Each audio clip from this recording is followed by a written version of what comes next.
Go on my right. Mr. Galipo. Mr. Galipo. Mr. Fitzpatrick. Mr. Fitzpatrick. Mrs. Gallant. Mrs. Gallant. Mr. Goldring. Mr. Goldring. Mr. Lunny. Mr. Lunny. Mr. Merrifield. Mr. Merrifield. Mr. Rajat. Mr. Rajat. Mr. Sorensen. Mr. Sorensen. Mr. Bellicott. Mr. Bellicott. Mr. Schellenberger. Mr. Schellenberger. Mr. Allison. Mr. Allison. Mr. Jaffer. Mr. Jaffer. Mr. Batters. Mr. Batters. Mr. Bazan. Mr. Bazan. Mr. Brown Leeds Granville. Mr. Brown Leeds Grenville. Mr. Devolan. Mr. Devolan. Mr. Goodyear. Mr. Goodyear. Mr. Cramp. Mr. Edward Hastings. Mr. Cramp, Prince Edward Hastings. Mr. Miller. Mr. Miller. Mr. Preston. Mr. Preston. Mrs. Greywall. Mrs. Greywall. Mrs. Smith. Mrs. Smith. Mr. Tilson. Mr. Tilson. Trost. Mr. Trost. Troisième rangée à ma droite. Third row on my right. Mr. Hanger. Mr. Hanger. Mr. Harris. Mr. Harris. Mr. Thompson Wildrose. Mr. Thompson Wild Rose. Mr. Williams. Mr. Williams. Mr. Poiliev. Mr. Poiliev. Carey. Mr. Carey. McKenzie. Mr. McKenzie. Mr. Warawa. Mr. Warawa. Mr. Hahn. Mr. Hahn. Mr. Gourde. Mr. Gould. Madame Boucher. Madame Boucher. Mr. Kiski. Mr. Lukiski. Mr. Lemieux. Mr. Lemieux. Mr. Reed. Mr. Reed. Mr. Menzies. Mr. Menzies. Mr. Brenouge. Mr. Brenouge. Mrs. Yelich. Mrs. Yelich. Mr. Kamarnicki. Mr. Kamarnicki. Mr. Jean. Mr. Jean. Mr. Kitty. South Shore St. Margaret. Mr. Kitty, South Shore St. Margaret. Mr. Hebert. Mr. Hebert. Mr. Anders. Mr. Anderson. Mr. Casson. Mr. Casson. Mr. Doyle. Mr. Doyle. Douzième rangée à ma droite. Second row on my right. Cummins. Mr. Cummins. Mr. Richardson. Mr. Richardson. Mr. Chong. Mr. Chong. Abbott. Mr. Abbott. Mr. Pallister. Mr. Pallister. Mrs. Hinton. Mrs. Hinton. Mr. Moore Fundy Royal. Mr. Moore Fundy Royal. Mr. Keddy Calgary Southeast. Mr. Kenny Calgary Southeast. Mr. Baird. Mr. Baird. Mr. Bernier. Mr. Bernier. Monsieur Blackburn. Mr. Blackburn. Madame Bernard. Madame Bernard. Mr. Van Loan. Mr. Van Loan. Mr. Hill. Mr. Hill. Miss Finley. Miss Finley. Mrs. Abloncy. Mrs. Abloncy. Miss Georges. Miss Georges. Mr. Paradis. Mr. Paradis. Mr. Lauzon. Mr. Lauzon. Mr. Camp, Pitt Meadows, Maple Ridge Mission. Mr. Camp, Pitt Meadows, Maple Ridge Mission. Mr. Anderson. Mr. Anderson. Mr. O'Brien. Mr. O'Brien. Mr. Benoit. Mr. Benoit. Mr. Brightprice. Mr. Brightprice. Z. Mr. Gamuzzi. Skelton. Mrs. Skelton. Mr. Oda. Ms. Oda. Mr. Thompson, New Brunswick Southwest. Mr. Thompson, New Brunswick Southwest. Mr. O'Connor. Mr. O'Connor. Mr. Taves. Mr. Taves. Mr. Day. Mr. Day. Mr. Nicholson. Mr. Nicholson. Mr. McKay Central Nova. Mr. McKay Central Nova. Mr. Cannon Pontiac. Mr. Cannon Pontiac. Mr. Flaherty. Mr. Flaherty. Mr. Straw. Mr. Straw. Mr. Solberg. Mr. Solberg. Mr. Emerson. Mr. Emerson. Mr. Ritz. Mr. Ritz. Mr. Hearn. Mr. Hearn. Mr. Lund. Mr. Lund. Mr. Moore, Port Moody, Westwood, Port Coquitlam. Mr. Moore, Port Moody, Westwood, Port Coquitlam. Mr. Fletcher. Mr. Fletcher.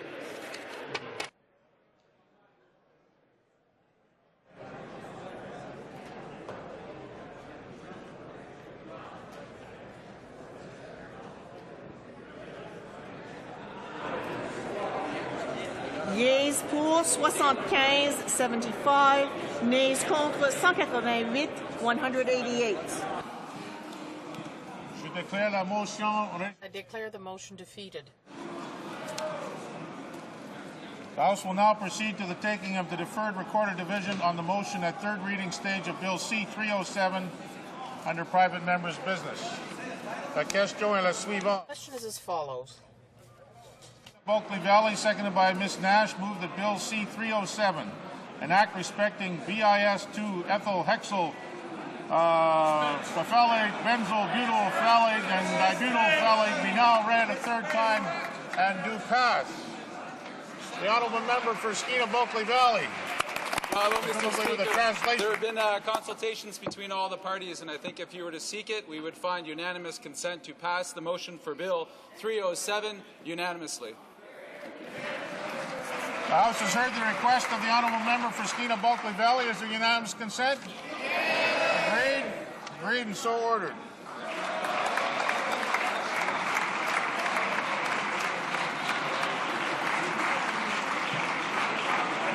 The House will now proceed to the taking of the deferred recorded division on the motion at second reading stage of Bill C-362 under private member's business. La question est la suivante. Question is as follows. Ms. Beaumier, seconded by Mr. Dhaliwal, move that Bill C-362, an act to amend the Old Age Security Act residency requirement, be now read a second time and referred to the Standing Committee on Human Resources, Social Development, and the Status of Persons with Disabilities. The Honourable Government Whip on a point of order. Thank you, Mr. Speaker. Mr. Speaker, I think if you were to seek it, you would find the acceptance of the House to pass this Bill C-362 at second reading on division.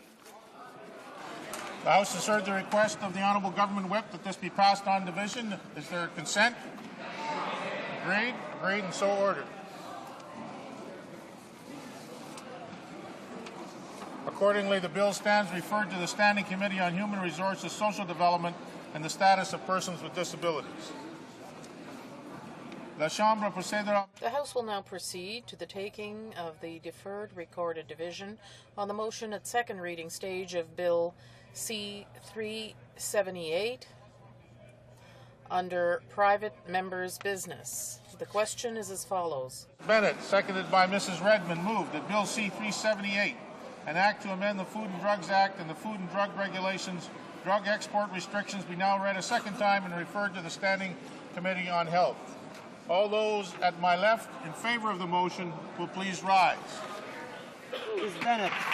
Ms. Bennett. Ms. Ratansi. Ms. Ratansi. Mr. Temelkovsky. Mr. Temelkovsky. Mr. Valley. Mr. Valley. Mr. Jesnevsky. Mr. Jesnevsky. Mr. Algabra. Mr. Algabra. Mr. Murphy, Moncton, Riverview, Dieppe. Mr. Murphy, Moncton, Riverview, Dieppe. Back to Mr. Dhaliwal. Mr. Dhaliwal. Mr. Russell. Mr. Russell. Mr. Pearson. Mr. Pearson. Madame Thibault, Rimouski-Neigette, Témiscouata-les-Basses. Madame Thibault, Rimouski-Neigette, Témiscouata-les-Basses. Madame Tillac. Madame Tillac. Monsieur Gravel. Monsieur Gravel. Monsieur Lucier. Monsieur Lucier. Monsieur Malo. Monsieur Malo. Monsieur Carrier. Monsieur Carrier. Monsieur Lévesque. Monsieur Lévesque. Monsieur Saint-Cyr. Monsieur Saint-Cyr. Monsieur Ouellet. Monsieur Ouellet. Monsieur André. Monsieur André. Ranger à ma gauche. Mr. Murphy. Third row on my left. Murphy Charlottetown. Pachetti. Mr. Pachetti. Mr. Bagnall. Mr. Bagnall. Iking. Mr. Iking. Monsieur Leblanc. Monsieur Leblanc. Ms. Neville. Ms. Neville. Mr. Boshkov. Mr. Boshkoff. Back to Mr. Baines. Mr. Baines. Mr. Bell, North Vancouver. Mr. Bell, North Vancouver. Monsieur Damour. Monsieur Damour.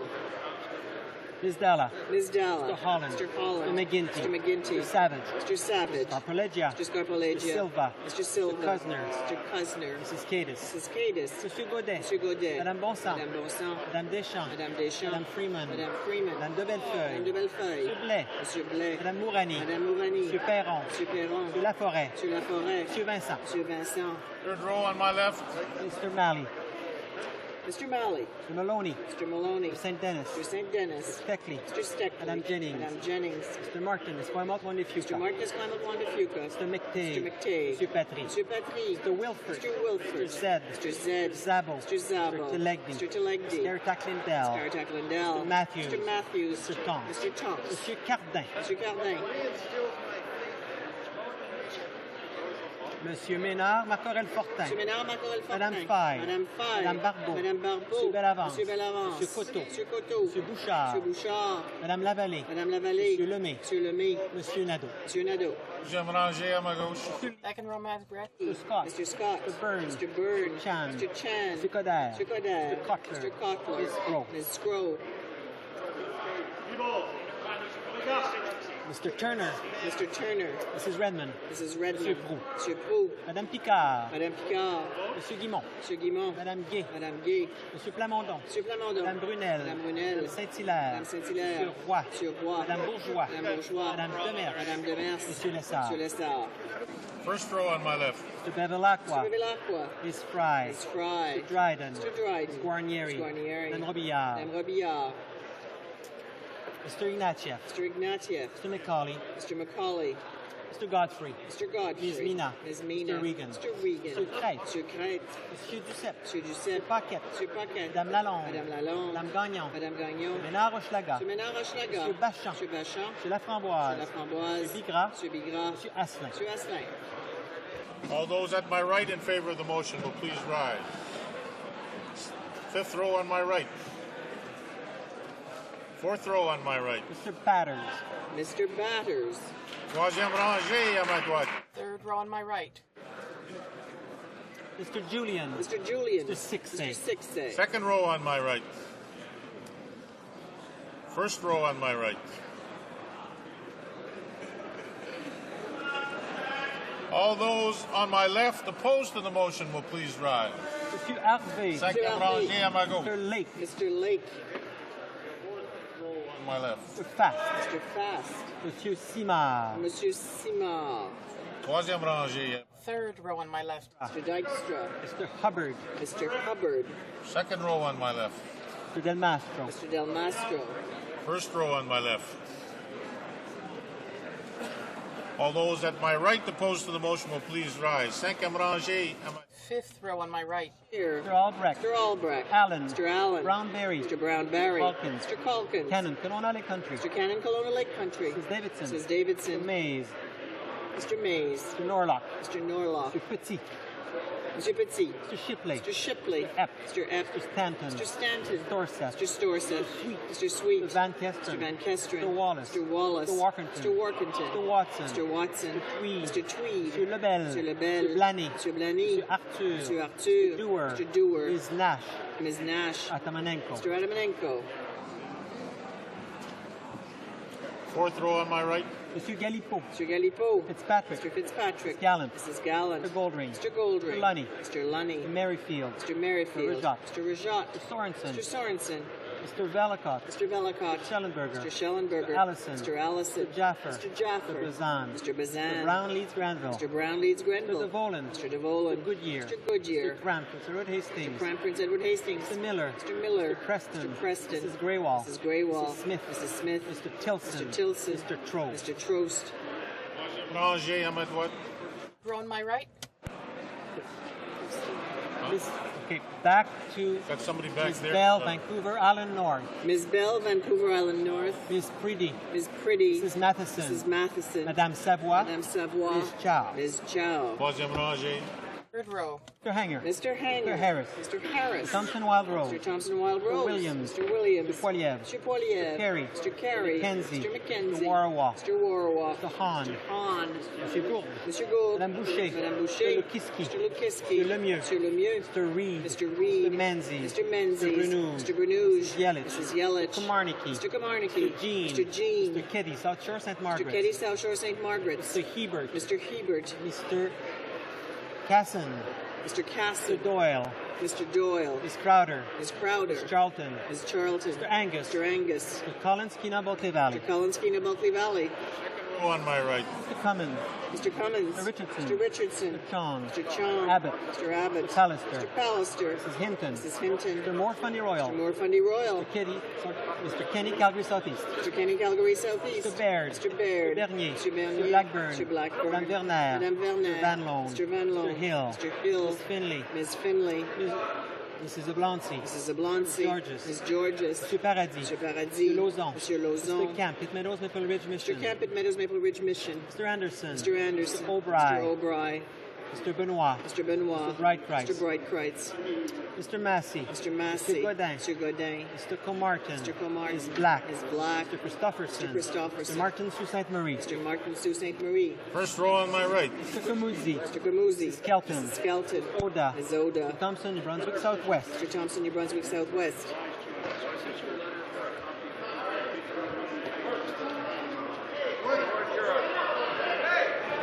Mr. O'Connor. Mr. O'Connor. Mr. Taves. Mr. Taves. Mr. Day. Mr. Day. Mr. Nicholson. Mr. Nicholson. Mr. McKay Central Nova. Mr. McKay Central Nova. Mr. Cannon Pontiac. Mr. Cannon Pontiac. Mr. Flaherty. Mr. Flaherty. Mr. Straw. Mr. Straw. Mr. Solberg. Mr. Solberg. Emerson. Mr. Emerson. Mr. Ritz. Mr. Ritz. Mr. Hearn. Mr. Hearn. Mr. Lund. Mr. Lund. Mr. Moore, Port Moody, Westwood, Port Mr. Coquitlam. Moore, Port Moody, Westwood, Port Mr. Coquitlam. Fletcher. Mr. Fletcher. Mr. Mulcair. Mr. Mulcair. Mr. Lake. Mulcair. Mr. Layton. Mr. Layton. Ms. Davies. Ms. Davies. Ms. McDonough. Ms. McDonough. Mr. Martin, Winnipeg Center. Mr. Martin, Winnipeg Center. Back to Mr. Anders. Mr. Anders.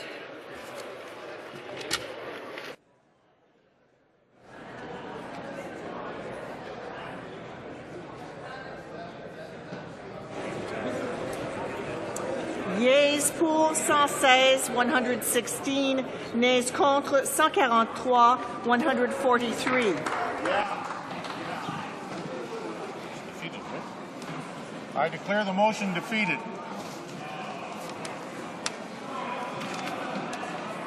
It being 6:20, the House will now proceed to the consideration of private members' business as listed on today's order paper. Private members' business. 3, an act to amend the Income Tax Act, deductibility of RSP contributions standing in the name of Mr. McTague.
Before we proceed to debate on Bill C-253, I wonder if I could ask the members of the House who are still conversing with each other to seek the solace of the lobbies and allow private members' business to proceed. I do have a ruling by the chair relevant to Bill C-253, an act to amend the Income Tax Act, deductibility of RESP contributions. There are two motions in amendments standing on the notice paper for the report stage of Bill C-253. Motions number 1 and 2 will be grouped for debate and voted upon according to the voting pattern available at the table. Je vais maintenant soumettre. I shall now propose motions numbered 1 and 2 to the House. Peg, seconded by Mr. Mahi, moves that Bill C-253 in Clause 2 be amended by deleting lines 10 to 24 on page 1. Mr. McTeague, seconded by Mr. Mahi, moves that Bill C-253 in Clause 2 be amended by replacing lines 8 and 9 on page 2 with the following. B. The RESP lifetime limit minus the total of all contributions made by the taxpayer into a registered education savings plan in previous taxation years. Debate. The Honourable Member for Pickering-Scarborough East. Mr. Speaker, I'm pleased to speak today, and may I take the opportunity to congratulate you on what I believe is a very well-deserved citation by all your colleagues in the House here as to the most honourable of our members. And Mr. Speaker, I realize that you have said you will be leaving at some stage, but clearly you're just coming into your own stride, and I suggest that you may want to consider, or at least reconsider that position. Mr. Speaker, Bill C-253, now at the report stage, is an act to amend the Income Tax Act in relation to the deductibility of RSP contributions by the contributor. As colleagues know, I have proposed 2 amendments to this bill as a result of changes in the RESP regime created by the 2007 budget. Mr. Speaker, so that people are watching and in fact listening will know that there were changes that were made subsequent to changes in the RESP regime, as well as with respects to the last budget. Now, I will discuss these changes and the necessity of my amendments in a moment, but, Mr. Speaker, registered education savings plans allow taxpayers to accumulate funds for their children to use towards the high costs often associated with obtaining post-secondary education.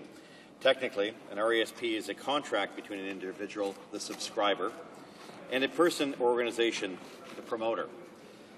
I should point out the subscriber or person acting for the subscriber generally makes contributions to an RESP, and the contributions, as we know, earn an income.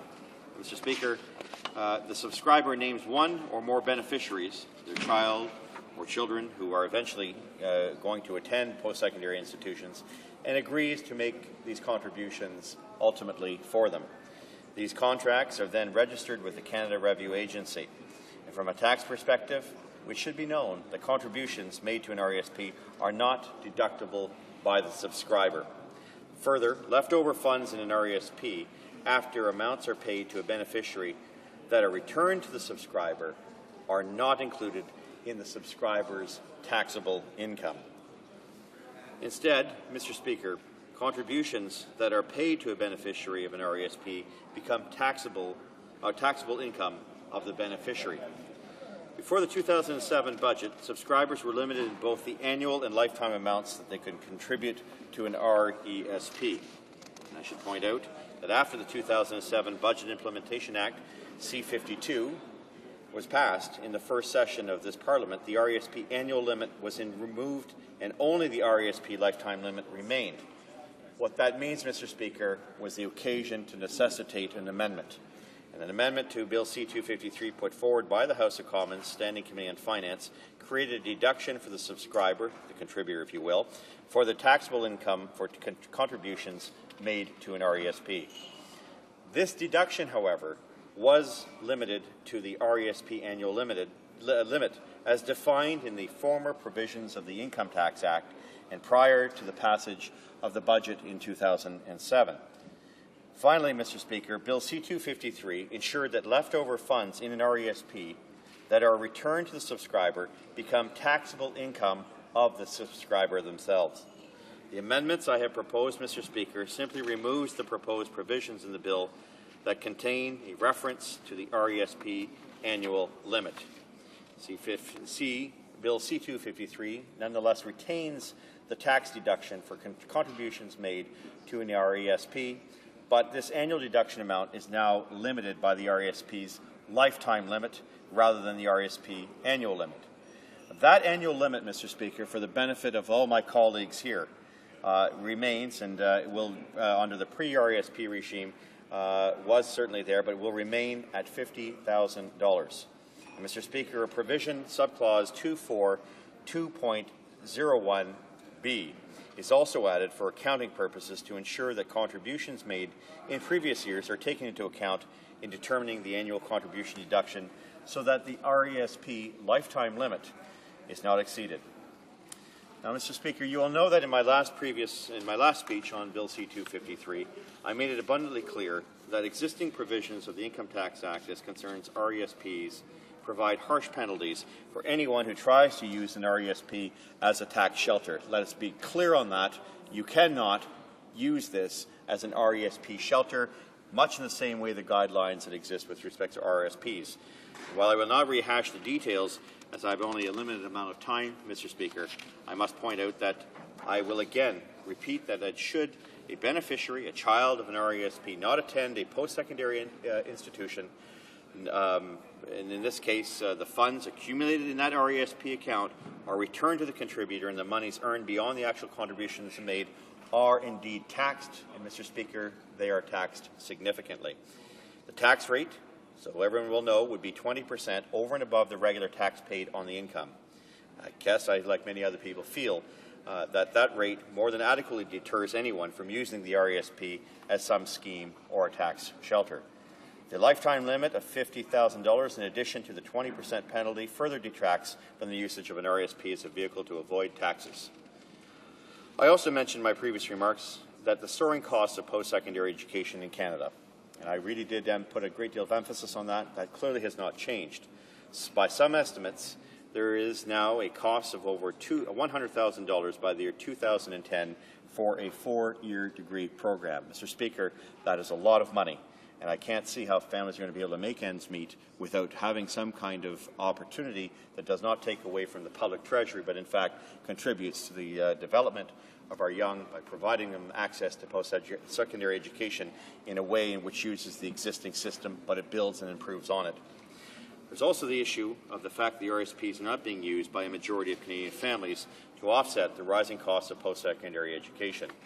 Mr. Speaker, I should point out that as all of this has been taken in the past, we have seen a number of examples of where Canadians have not had the benefit or the opportunity of ensuring that their positions, their abilities to become more meaningful members of society in terms of adequate attention to education has not been made available, certainly, Mr. Speaker, by the fact that many have not had an opportunity to provide the savings. And while there is a large number of savings opportunities that exist for parents and families, Mr. Speaker, frankly, they are always after tax. And so I'm looking to Parliament to look much deeper, to use an existing system that I believe works for all Canadians. I believe a system that will ensure that Canada is able to meet the competitive edge that so many are pointing out to, that we'll need to do in order to be able to provide a continuously educated and a reformed idea in terms of our education system to allow young people and those throughout the course of their lives to make the kind of transitions that I think are very much a necessity in terms of building a modern society, an adaptable and flexible society. Mr. Speaker, how much time do I have? About 2 minutes. In the 2 minutes that's given to us here, Mr. Speaker, I'd also like to point out there are a few other areas that have come to our attention very recently, and that's with respect to the ability of many of the financial of our universities to continue to attract high-caliber, state-of-the-art equipment, technologies, to bring in professors and staff that will allow our young people to benefit at our universities, our education, throughout any post-secondary level of education to get the very best. To do that, Mr. Speaker, we're living in an increasingly competitive international market. And it can hardly be blamed on our universities, our colleges, our polytechnical schools if we have not the ability to bring these people in through higher tuition fees. So, Mr. Speaker, la réalité pour les grands... the fact for the vast majority of our students is that access to post-secondary education is virtually non-existent. For many people, it's a challenge they simply can't meet. I spoke earlier with some members in the House here who were concerned about setting a limit, and I'd like to make sure that I did everything I could do, given the amendment that I have to make today, to this limit in terms of the annual contributions. And finally, I got the message from the clerks indicating that it would be impossible for me to use a bill, a private member's bill, to change a budget that everyone or the large majority of members have voted for. So I can't change the bill. I can't change the limits. It remains $50,000, but the principle remains the same. Access to higher education is limited to around 20% of students. I think that number should be 100%. And I think that this bill here proposes to improve the system to ensure that people can use their RESPs to make contributions. I look forward to what other members have to say. Thank you, Mr. Speaker. Parliamentary Secretary to the Minister of Finance. Well, thank you, Mr. Speaker, and I thank my honourable colleague for the intention. And he has, Mr. Speaker, always spoken very positively about the need for education, the need for being able to have students in Canada have access to good education, and to, in our discussions in Trade Committee and Foreign Affairs, being able to incent young students coming from other parts of the world to come and get their education in Canada. However, Mr. Speaker, we do have some very grave concerns with this bill C-253, which initially contemplated that the deduction would be limited to an RESP annual contribution limit of $5,000 indexed after 2006. However, Budget 2007 eliminated the RESP annual contribution limit and raised the lifetime contribution limit to $50,000 from $42,000. Amendments to the Income Tax Act to implement these changes were made in Bill C-52, which was assented to in June 2007, which the honourable member has alluded to. These changes were extremely well received. Indeed, Peter Lewis, chair of the Registered Education Savings Plan Dealers Association of Canada, called the changes, and I quote, a very positive leap forward for Canadian families. These improvements will benefit all Canadian families and provide even greater incentive to invest in their children's college or university education. And that's good for everyone. We sincerely commend the Finance Minister for recognizing the value and importance of encouraging families to save for post-secondary education. End of quote. These proposed amendments adjust the bill to reflect the elimination of the RESP annual contribution limit. The effect of the proposed amendments would be to allow a taxpayer to claim a deduction for RESP contributions of up to $50,000. The amount of the deduction would be reduced by the total RESP contributions made by the taxpayer in previous years. As we've stated in analysis provided previously, the behavioral impact is uncertain. The RESP contributions were to increase by 20%. The total fiscal cost of C-253 would be $765 million per year, including a CESG cost increase of $85 million per year. The proposed amendments, if adopted, would not allow RESP contributors to any more leeway in allowing up to an annual $50,000 deduction for their contributions.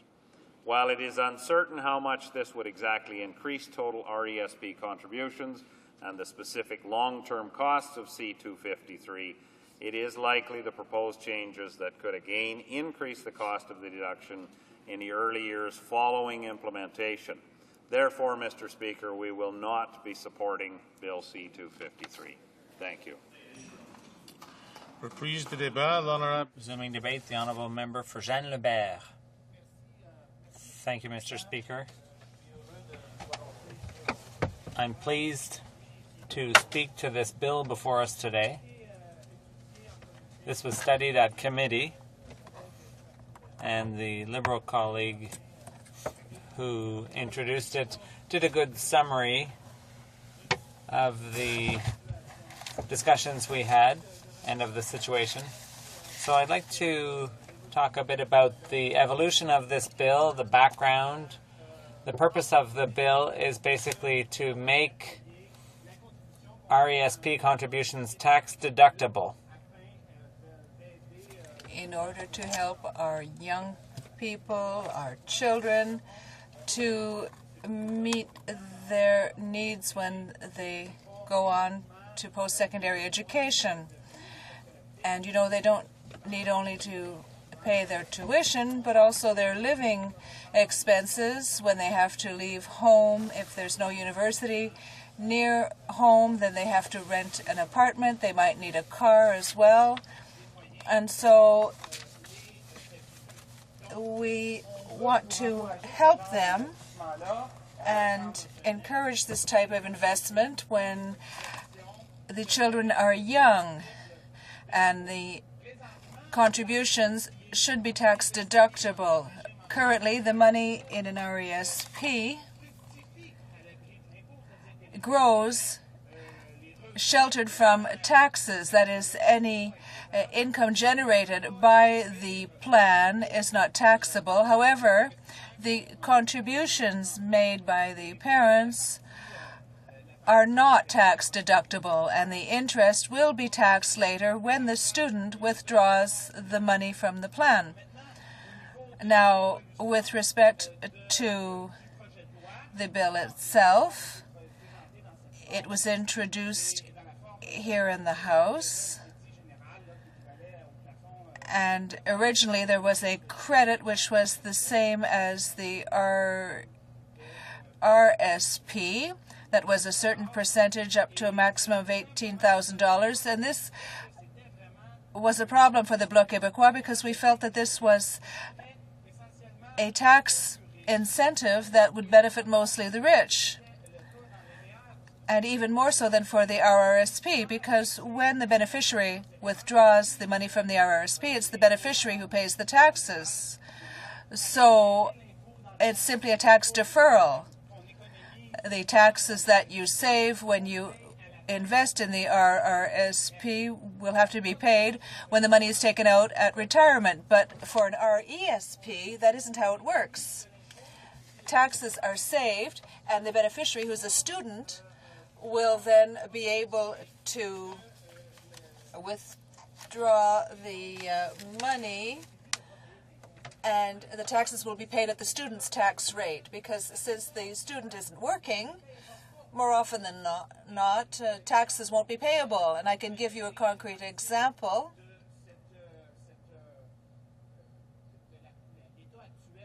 Based on the current situation, with the amendment brought in by the Liberals, we would find ourselves in a situation where in a given year, a taxpayer earning, let's say, $150,000 could put $50,000 into an RESP the same year and would get $14,500 back in taxes, and the child could then withdraw $10,000 a year, and the student would not pay any taxes on the amount that is withdrawn.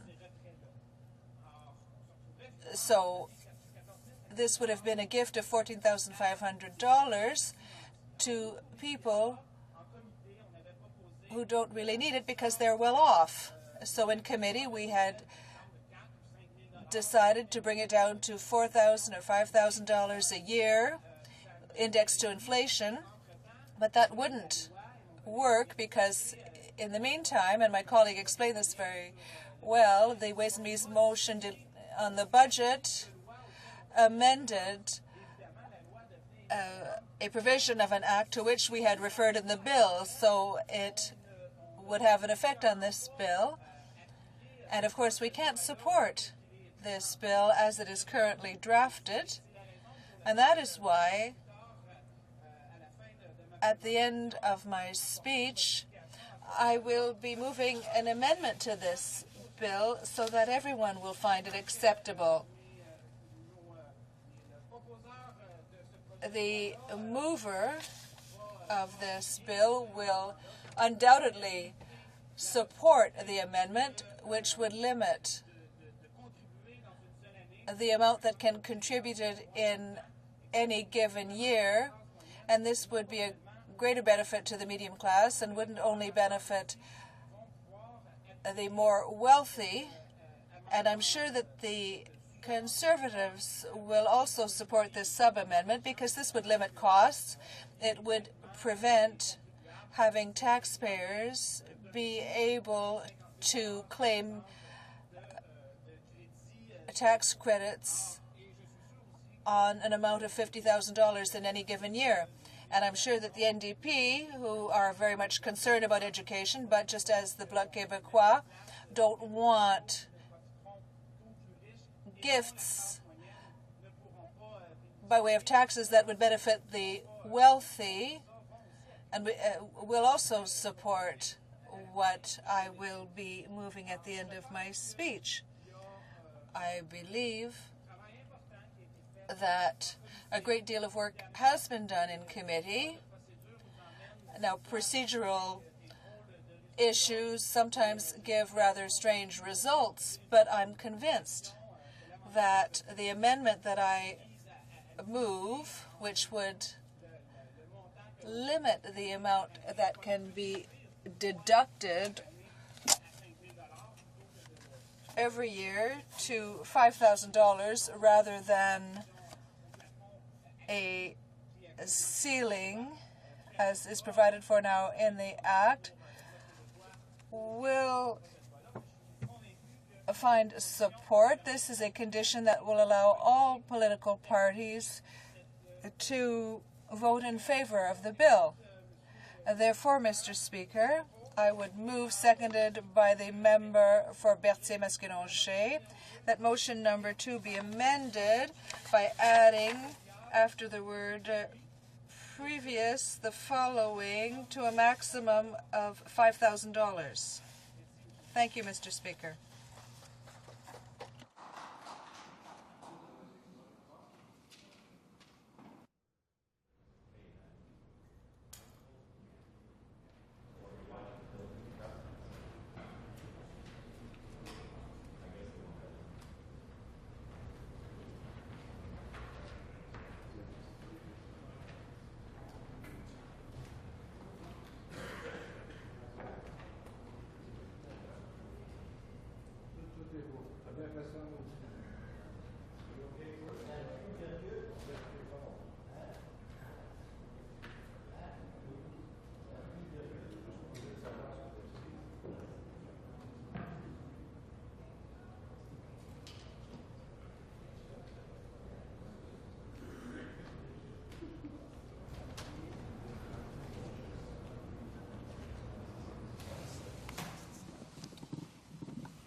I declare the sub-amendment in order, and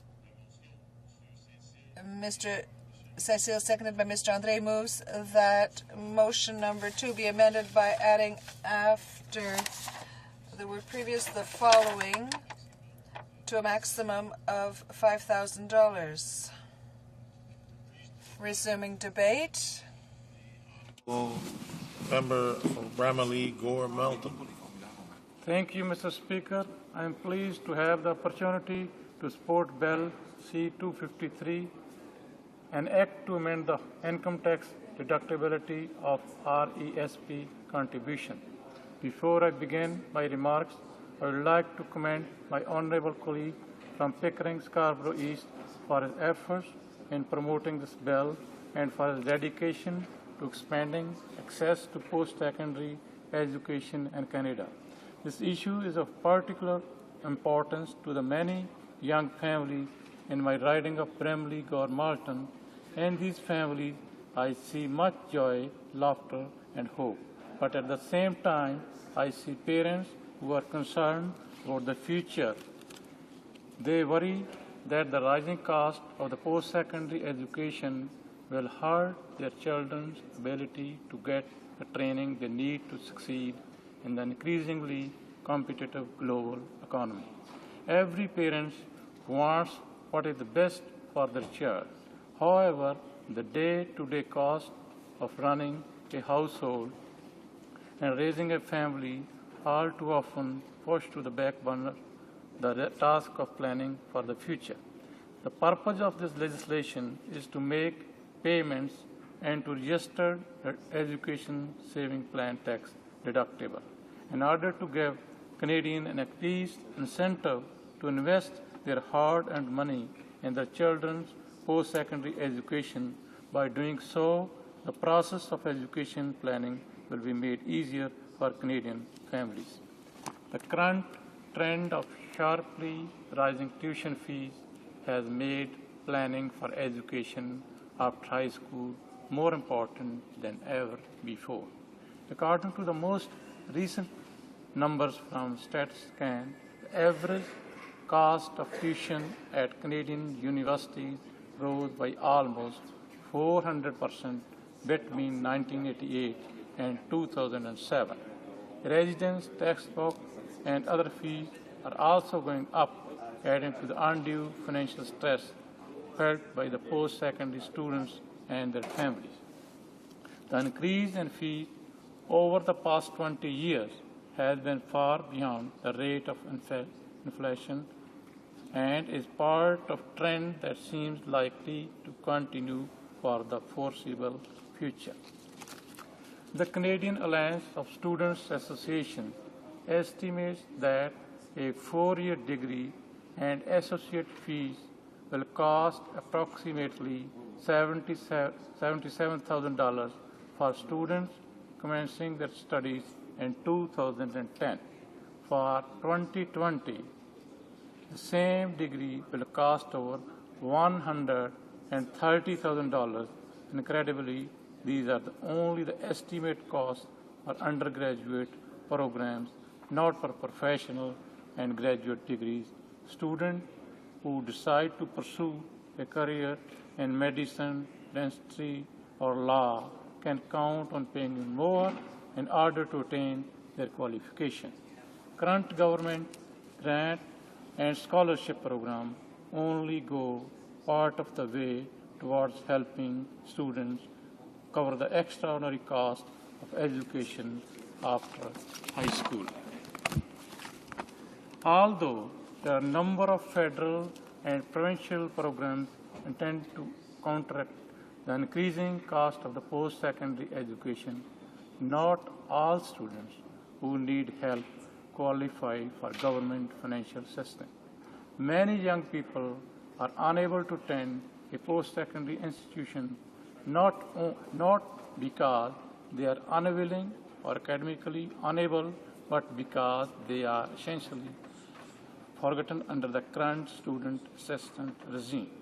Under the present student aid system, there exists a middle income gap. In this gap, all families with incomes high enough that their children do not qualify for need-based grants and loans, but not high enough to pay for their children to attend university.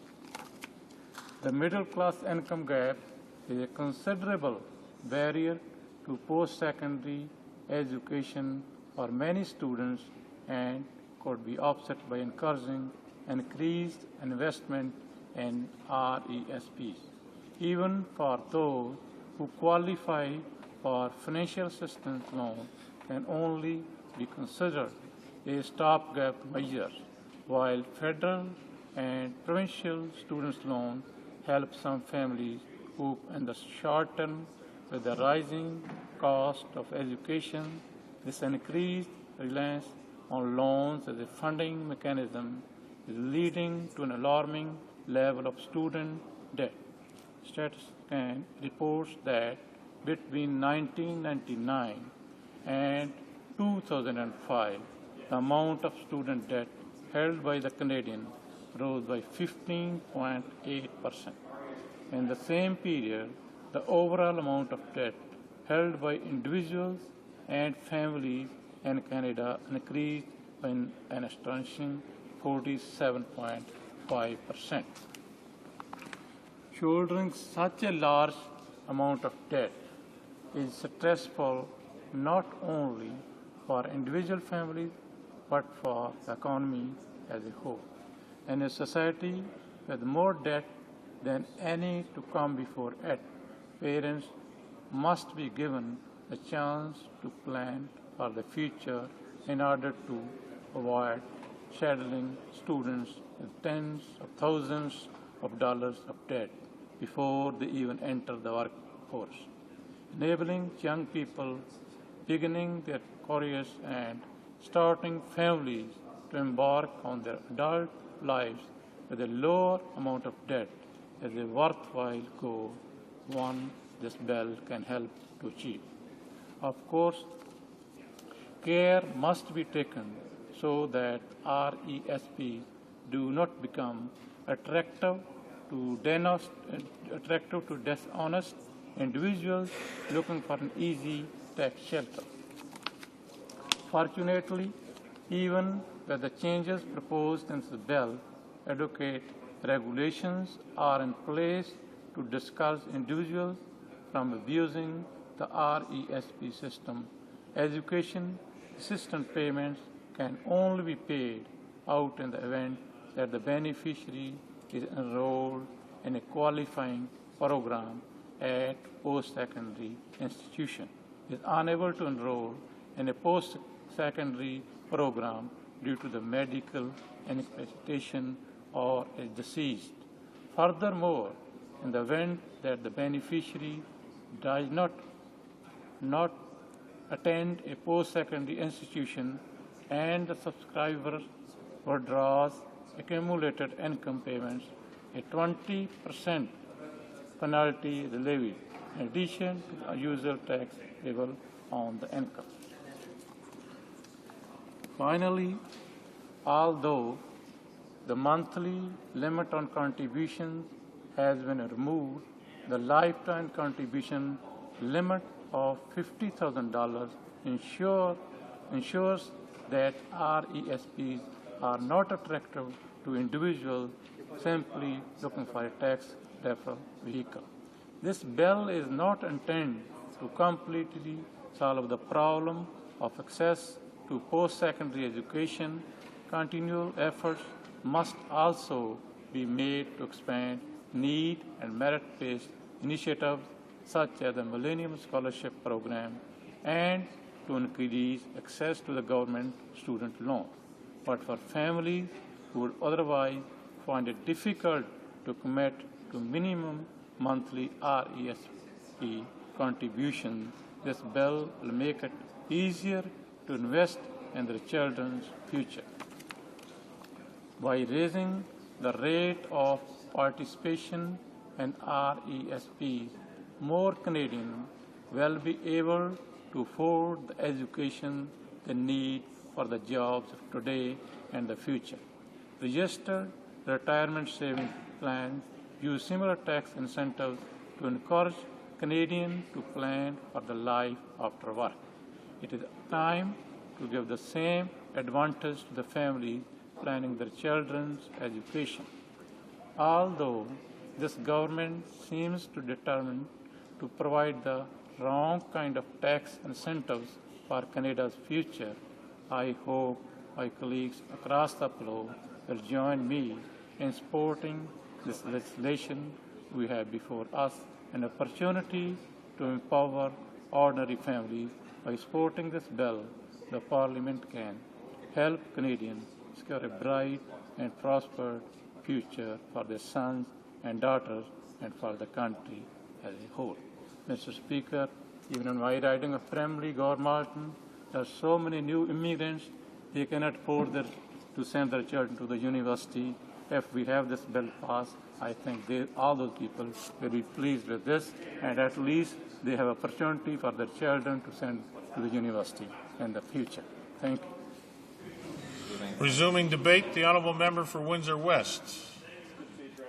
To get in this chamber and speak on this issue and support my colleague from Pickering Scarborough East, who I've served with on Industry Committee for a number of different years until just recent, and I applaud him for this bill. I personally support the bill, and it's not a complete addressing of the situation we have for post-secondary education and the current affordability for our youth, but at the same time, it's one of the tools, I believe, that can be effective to allowing more contributions to go in and better planning for families. And that's important, Mr. Speaker. Coming from the riding of Windsor West, we have the St. Clair College of Applied Arts and Technology, a college that's been very successful, not only just in terms of training young people, but also, too, making sure they have the right tools to succeed in employment. Second to that, Mr. Speaker, we also have the University of Windsor, well known for its law programs as well as other different types of institutions that they've had have been successful as well in the past years. But what we've had is successive governments that have literally attacked and downloaded the cost of education onto the backs of young people far too much. Most recently, this budget was another example of that. And, Mr. Speaker, this bill, Bill C-253, will at least provide an opportunity for people to plan and to save and to be able to gain that access to education until we have a real fix. The New Democratic Party has been calling for an overhaul of the overall educational system, and that's important. This country has lagged behind developing worlds and also the other G8 nations in providing affordable education. In fact, it's one of the biggest scandals, I think, that's happened. We literally have right now, Mr. Speaker, ourselves fettering away our youth and putting on them, on their backs, basically the tax cuts and the benefits to other people. And we've also moved training entirely onto their backs, Mr. Speaker. When we have record tax cuts to the oil and gas and the banking companies, at the same time we're expecting students to pick up the full weight of their own training and getting degrees that don't pay a wage at the end of the day that pay off that actual loan, and that's unacceptable. And the government members should be embarrassed and ashamed for the obstruction that they've attempted on this bill. It's gone through several machinations and it's gone through committee, and I was actually a participant at one of those committee meetings, and I saw what they were trying to do. Anything they can to unplug any type of benefit, they attempted it. And, Mr. Speaker, I think what's really important to notice here is that we are passing on a legacy right now of debt and a problem that relates to our overall productivity in our society.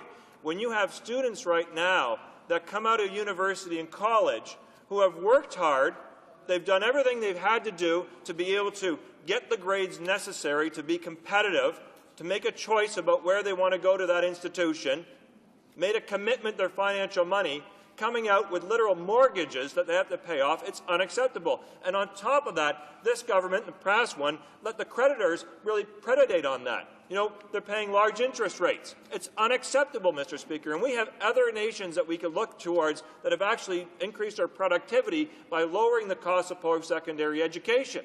That's one of the most effective things that you can do to make sure that you're a trained society. We hear all the rhetoric in the world about a new emerging economy from this government over here and the previous one over there, but they don't do anything to help and improve the accessibility of the training that's necessary to put the skills into the hands of the people that are going to be our citizens for the future and the providers of a country that continues to need to have the development to sustain our quality of life.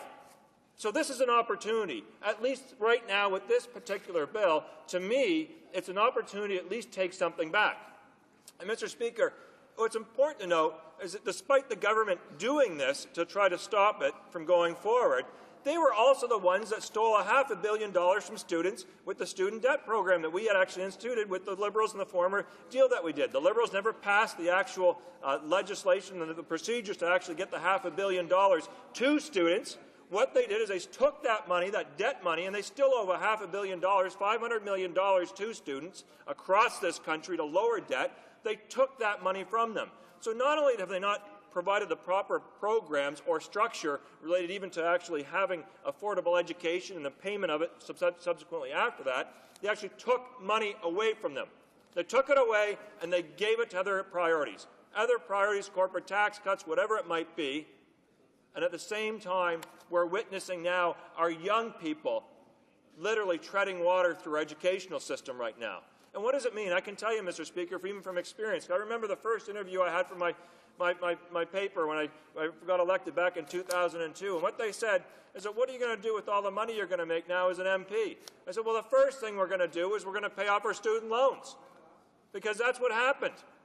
My wife and myself, we had worked every single year. I've actually worked since age 9. But we've worked all the way through our university. She has a couple post-secondary degrees, but still had to borrow some money to be able to get by and to be able to afford her education. And that's a normal experience that's happening right now. People and students, and this is what needs to really be understood, and they don't even get it, is that those people that actually have to pay for their education are working. They're working 1 and 2 jobs.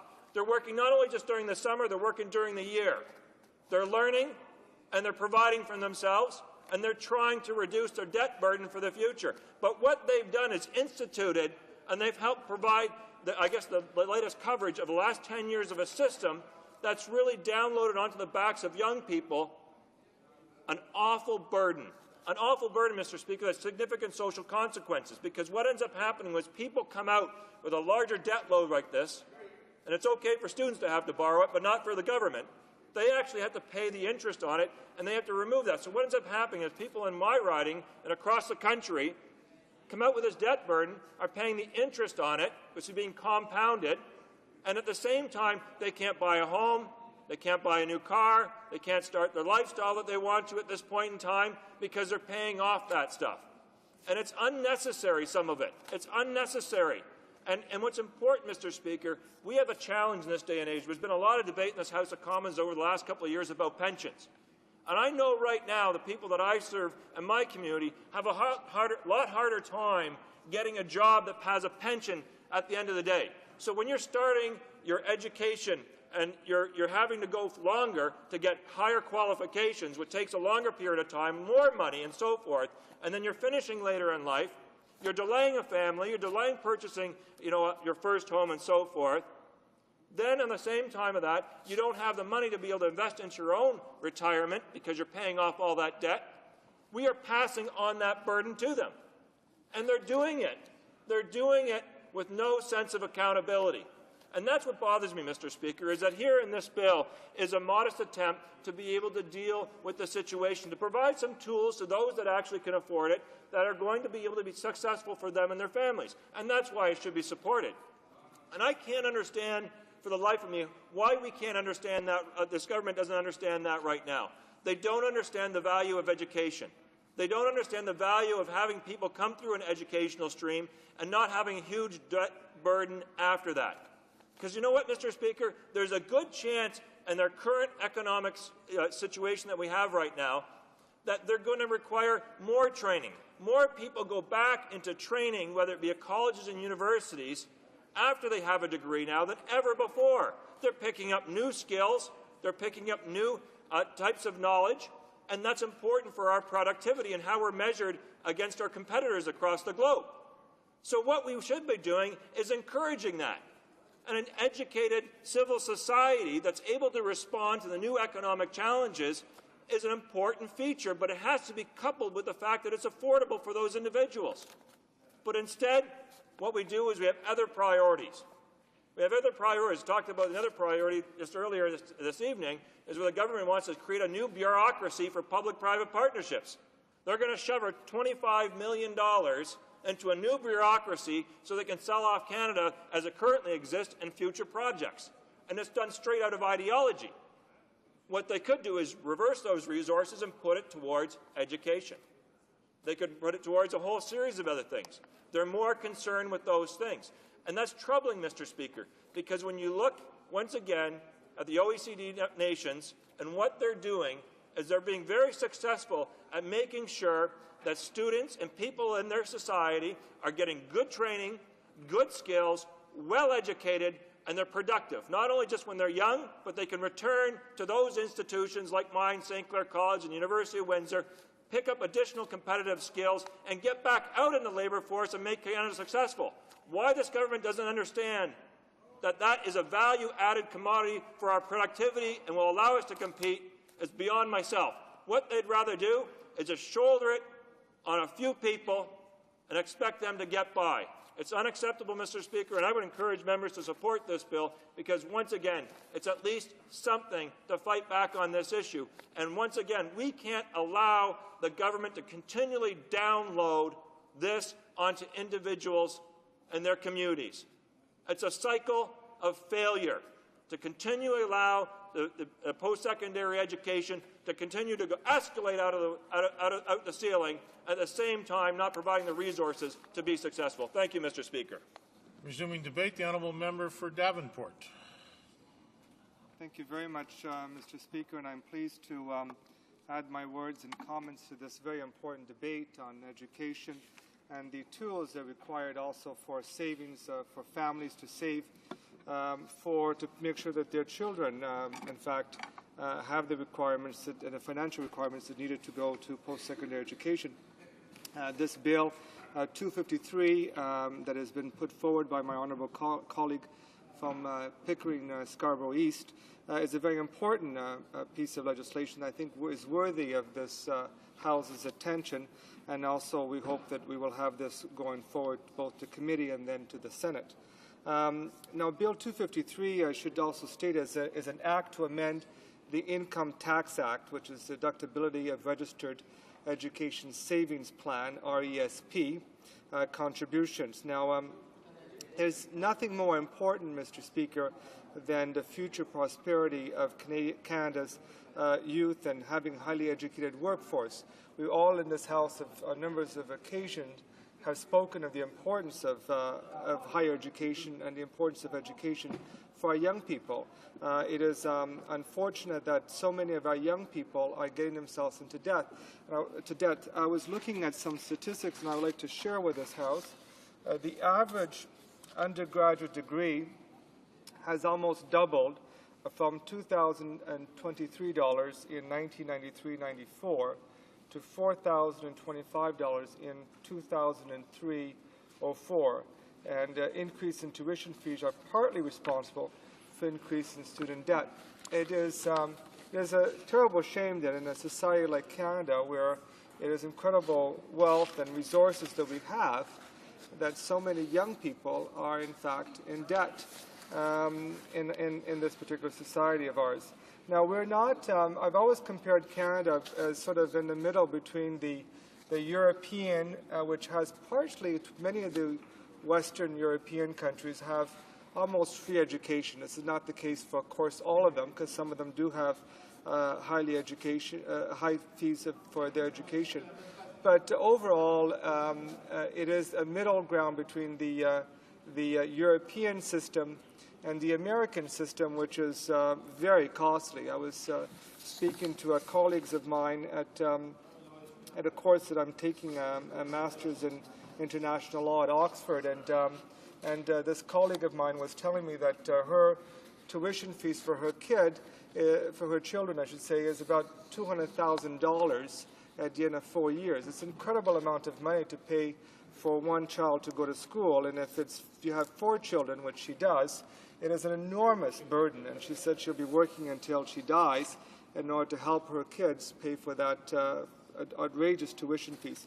So we are not in that situation in Canada, and I thank God for that, but we are not quite like the European model, which also has very generous education system in allowing their young people to go to higher levels of education.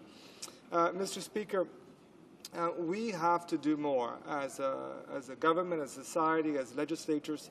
We have to do more to make sure that our young people are, in fact, getting the tools, the resources they need for higher education, and to make sure that it's affordable higher education as well.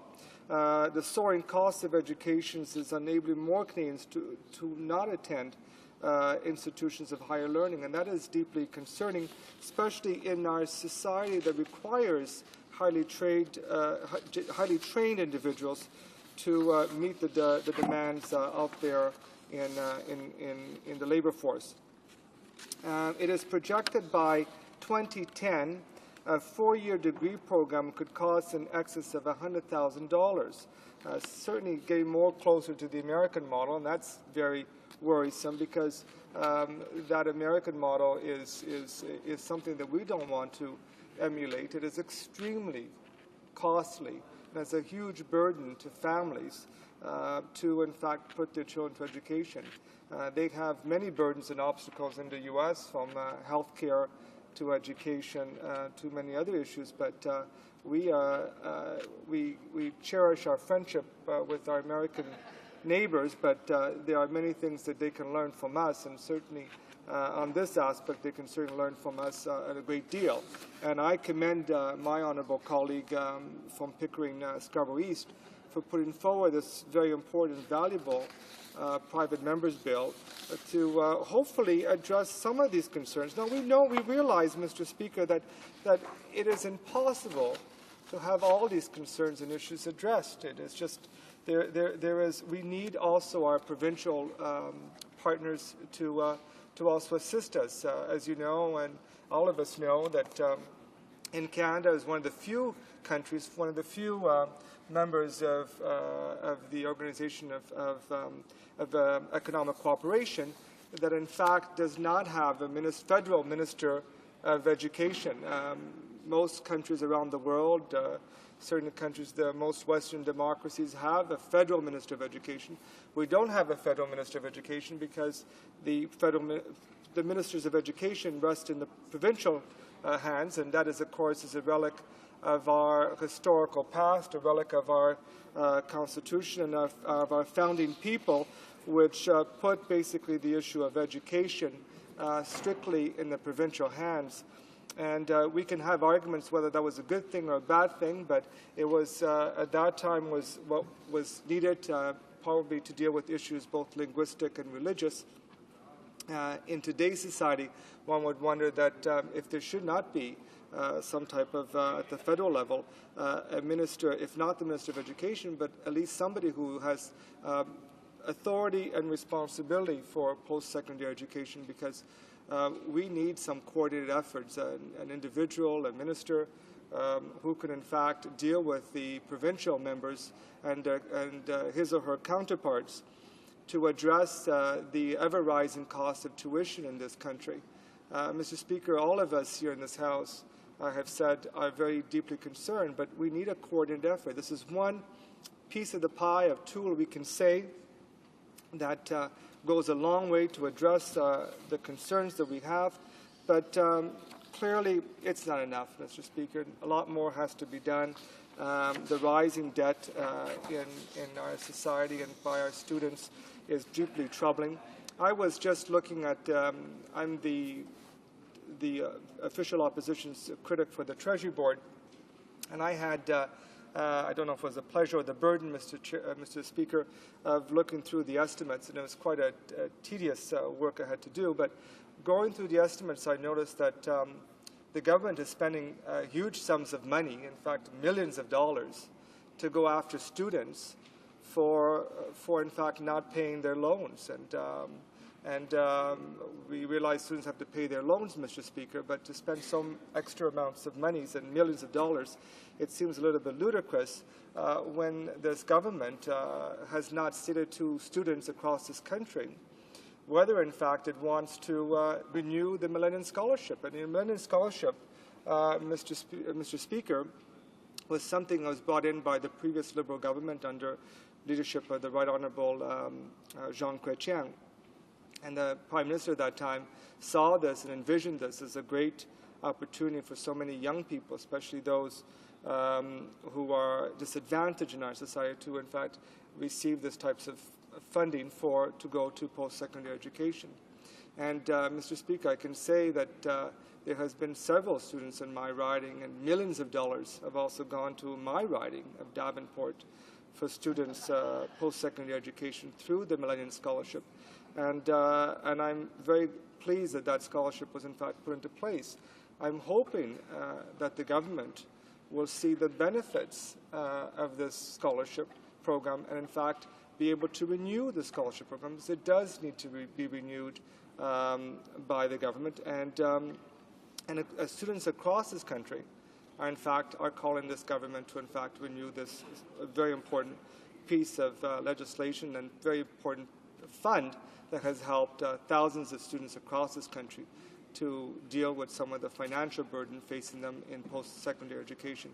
Now, Mr. Speaker, in relation to 253, this important bill, that Act to amend the Income Tax Act, the RASP contributions, it's an important piece of legislation that I think this House should support, and I congratulate my honourable colleague from Pickering, Scarborough East, for his efforts on behalf of students across this country. I hope that this will pass so that future generations can benefit from this very important piece of legislation. Thank you, Mr. Speaker. Resuming debate, the honourable member for Halifax West. Thank you very much, Mr. Speaker, and I want to begin by congratulating my honourable colleague for Pickering Scarborough East for bringing forward this bill. You know, the whole area of post-secondary education is one that should concern all Canadians. When we look at the situation we're facing in this country with a looming skills shortage in many, many areas, we look at the issue of things like productivity and the need for our country to remain competitive in the future as a large number of Canadians are getting older, and as we call it the grey wave, as the baby boomers are aging, that this creates a huge problem for our society, and the fact that people are going to be retiring at a much faster rate than they're coming into the workforce. And it's partly a result, of course, of our low birth rate in Canada. We're not reproducing ourselves, so to speak, and some of my honourable colleagues across the way seem to be anxious, seem to be interested in this concept, but I think we won't go any farther in that direction. I think we'll stick to the topic at hand of youth and the economy and clearly the importance of investing in education.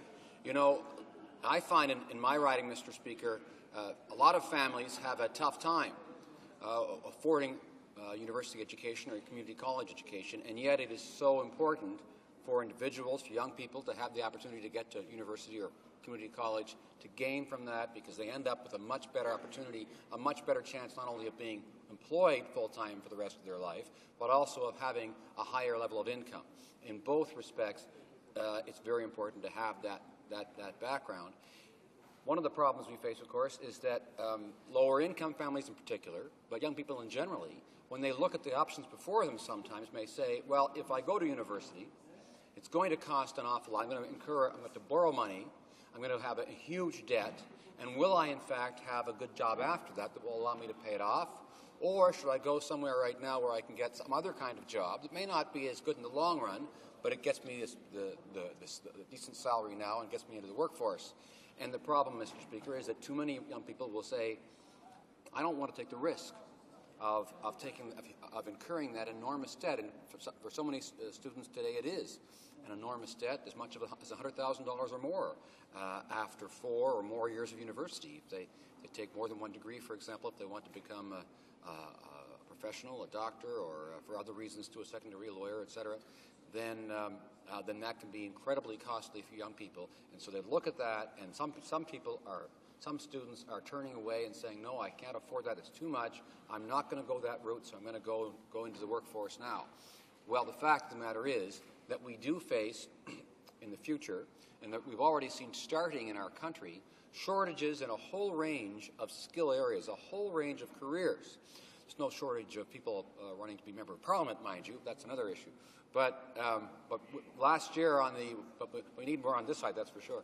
But last year, we heard on the Human Resources Committee, it was looking at the issue of employability, which broadly includes the issue of the skills shortage and also the issue of people who are left behind, who are not being able to take part fully in our society, not able to benefit from our prosperity in the way they should, because they haven't got the skills they need, or they may have disability, or may have other kinds of social problems that affect them. And the challenge we face as a society, Mr. Speaker, is to find ways to ensure that everyone in our society has a chance to take part, that no one is left behind.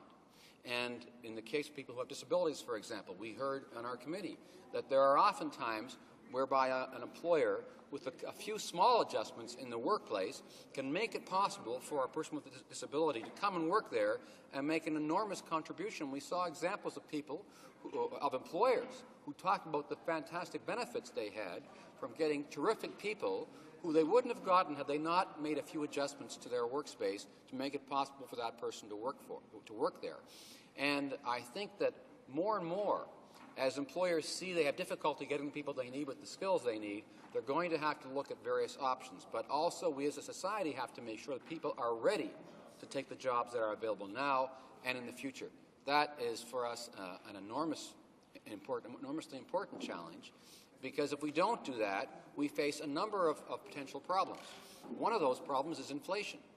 As there are fewer people available to do jobs, for instance, if you want to do a renovation to your house and you're looking to get some. Order. I'm sorry. I know the honourable member for Halifax West will be devastated that his time has expired and that the time provided for the consideration of private members' business is now expired, and the order is dropped to the bottom of the order of precedence on the order paper. In accordance with Standing Order 38, then, the motion to adjourn the House is deemed to have been made and seconded at this time. Therefore, the question is that this House do now adjourn. The honourable member for Davenport. Mr. Speaker, there's an old proverb that most of us were taught as children. It states, action speaks louder than words. This government's action in regards to this issue of the death penalty speaks much louder than their words. They say one thing on the issue on the death penalty, but act completely different. With respect to a Canadian citizen, Mr. Ronald Smith, who was on death row in Montana, the government breaks with long-standing traditions and policies and declares that they will not seek clemency for this man. I have with me in my hand, Mr. Speaker, a letter that was sent to the Governor Brian Schweitzer from our leader of the official opposition, expressing the conviction of millions of Canadians who want to see Mr. Smith's sentence commuted. Right. Hear, hear. The government also abandoned a long-standing policy by having Canada withdraw sponsorship of a United Nations Human Rights Commission resolution calling for a moratorium on the death penalty worldwide. From 1998 to 2005, Canada has co-sponsored this resolution each year, along with countries like Britain, France, Australia, and European Union nations, among others. Hear, hear. One of those nations, Portugal, actually abolished the death penalty on July 1st, 1867, the day of which our country was founded. Those who opposed the resolution and, in fact, intensely criticized the co-sponsors were countries like China, Iran, Iraq, Pakistan, Sudan, and the United States, which coincidentally account for 90% of the world's executions. In Iran, for example, we know that Iranians are regularly executed for clearly political reasons and even due to their sexual orientation. Human rights in many countries like Iran are either unheard of or intolerably curtailed. The death penalty is inhumane and incompatible with basic human rights, and errors cannot be corrected. The United Nations resolution itself states, any miscarriage or failure of justice in this implementation is irreversible and irreparable. The Canadian government decision spurred Canada's former Supreme Court Justice and current United Nations Human Rights Commissioner Louise Arbour to state, the High Commissioner believes that not seeking clemency is very troubling, and so is the fact that Canada is not among the co-sponsors of the draft resolution at the UN General Assembly on a global moratorium on capital punishment.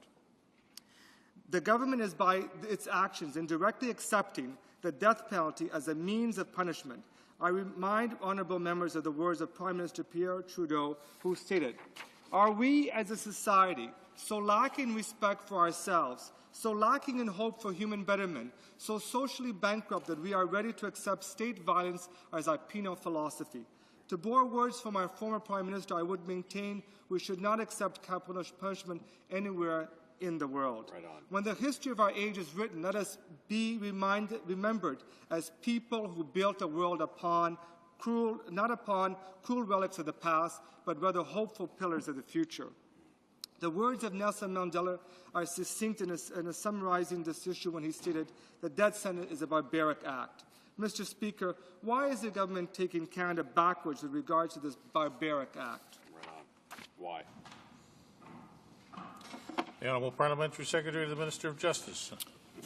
Thank you, Mr. Speaker. It's good to have the opportunity to address this issue. The Minister of Justice has repeatedly stated in this House this government is not changing the law in this country with respect to the death penalty. In 1976, Canada abolished the death penalty from the Criminal Code and continues to encourage countries around the world to do the same. However, the government does acknowledge that the legal systems of foreign jurisdictions may have differing views on this issue.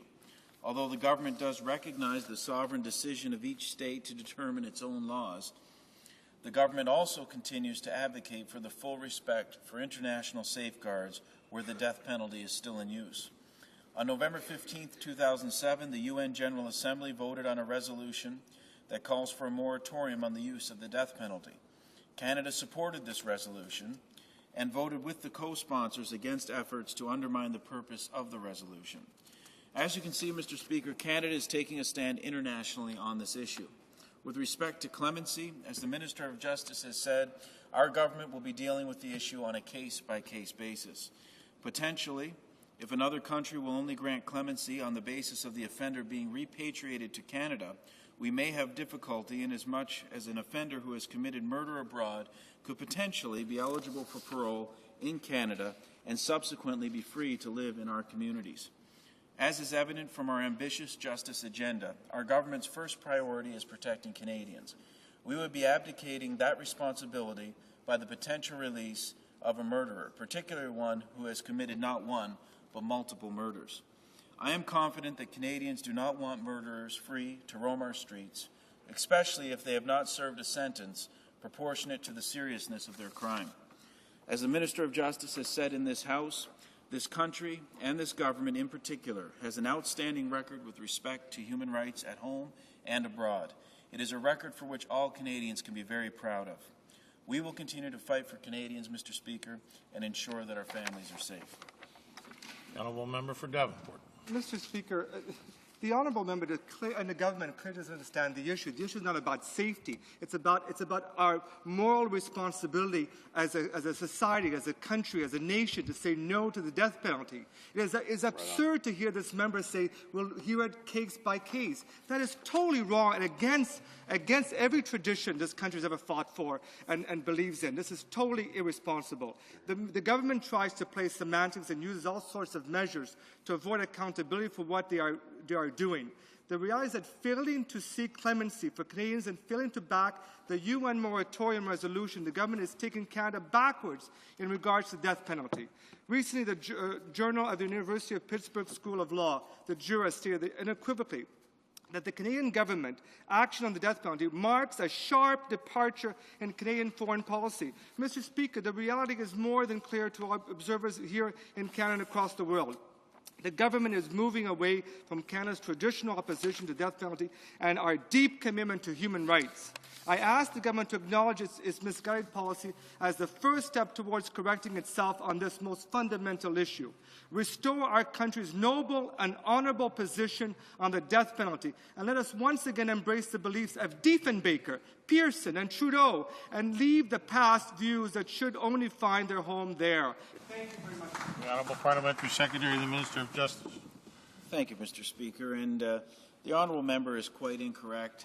This government has done more to advance human rights in the last 2 years than the previous Liberal government did in 13 years. And I'll tell you one particular example of that, Mr. Speaker, is that what is really ironic is you never, ever hear members from the opposite side, members from the Liberal bench, you never hear them mention victims of crime. You never hear them mention protection of society. We're doing that. That's what Canadians told us to do. They told us to act to protect Canadians. That's why we brought in justice legislation, and that's why we're going to continue to stand up for the rights of Canadians, both here and abroad. And the Minister of Justice has been very clear on this issue, that it would be considered on a case-by-case basis, but we are not going to repatriate, in this case, someone who has been convicted of multiple murderers, Mr. Speaker. The motion to adjourn the House is now deemed to have been adopted. Accordingly, this House stands adjourned until tomorrow at 10 a.m., pursuant to Standing Order 24-1. Well,